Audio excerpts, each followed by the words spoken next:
মাগো, ওরা বলে আবু জাফর ওবায়দুল্লাহ।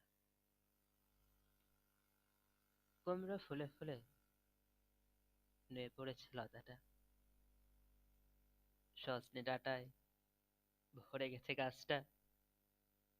আর আমি ডালের বড়ি শুকিয়ে রেখেছি। খোকা, তুই কবে আসবি? কবে ছুটি? চিঠিটা তার পকেটে ছিল, ছেঁড়া আর রক্তে বেঁধা। মাগো, ওরা বলে সবার কথা কেড়ে নেবে, তোমার কোলে শুয়ে আর গল্প শুনতে দেবে না। বলো মা, তা কি হয়? তাই তো আমার দেরি হচ্ছে। তোমার জন্য কথার জুড়ি নিয়ে তবেই না বাড়ি ফিরবো। লক্ষ্মী মা, রাগ করো না, মাত্র তো আর কটা দিন। পাগল ছেলে। মা পড়ে আর হাসে। তোর উপর রাগ করতে পারি?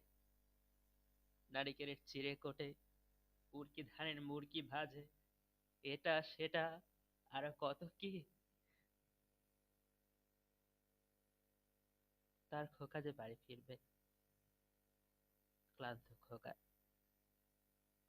কুমড়ো ফুল শুকিয়ে গেছে, ঝরে পড়েছে ডাটা।